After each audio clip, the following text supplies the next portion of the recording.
A very warm welcome to all of you, dear students. I hope you all are doing well and staying safely at home.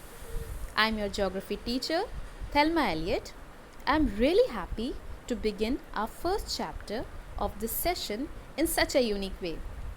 I hope you all will enjoy geography and learn new things in my class digitally.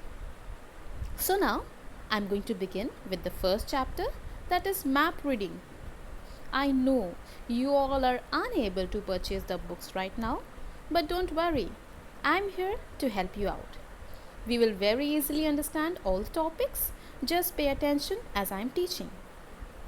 Now, as I begin with the first chapter, I would like to introduce you to the topics. And the topics are Introduction, Globe, Maps, Importance of Maps, Difference between Sketch, Plan and Maps, Type of Maps, Components of Maps. We will study Direction, Title and the Scale, Significance of Map Study and Colors in a Legend, Symbols, Diagrammatical representation of geographical features, river, meander, tributaries, distributaries, delta, anticline, syncline and block mountains. Today we shall see about globe and maps. We will come to know about its uses and importance. Dear students, you all know our Earth is a unique planet. It is a part of the solar system. The sun is the only source of heat and light for all the planets. All the planets revolve around it. The planet Earth is the third from the sun. It is also known as a blue planet, as the water bodies cover maximum area of it. It gives it a blue color effect.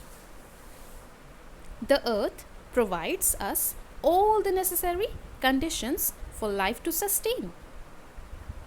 It is also known as our habitat.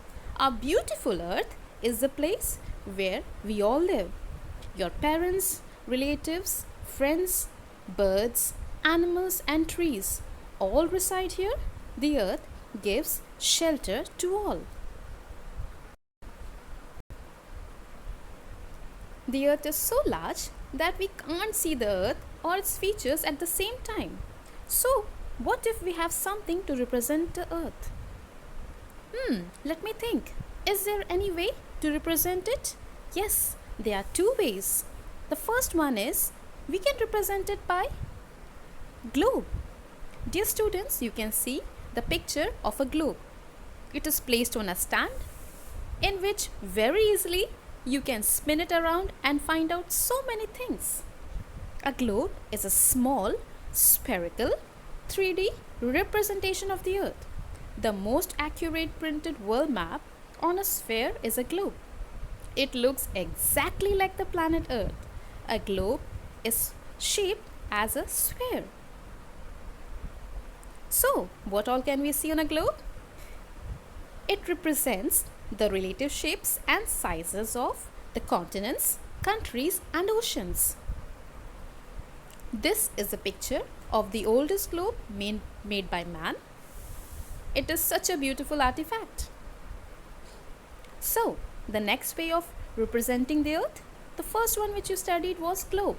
Another one is map. A map is a 2D representation of the Earth or the portion of the Earth drawn to a scale on a flat surface. It is one of the visual aids of learning and an important tool for a geographer. Here is the example of a map. It is a world map. Now, map may also help us in traveling from one location to another. They also help you organize information. A world map will show you countries and their boundaries. Cartography. Cartography or map making is the study and practice of making maps. The art of making map is very old. Claudius Ptolemy was famous Roman cartographer. He drew the map of the world in 150 CE. This is a picture of Ptolemy. He says, uses of maps is as old as man. He produced the first bound collection of maps. Now, as I sum up the chapter, I want you to see some points which you should remember. The first one is the Earth is a planet where life exists. The representation of Earth can be done in two ways, and they are globe and maps. Globe is the 3D representation of the Earth, and map is the 2D representation of Earth. Thank you so much for listening to my video so patiently. And now, time for assignment. And your assignment is, you will draw and color a globe on a paper and upload the picture. See you in the next video. Till then, just rewatch this video and learn it.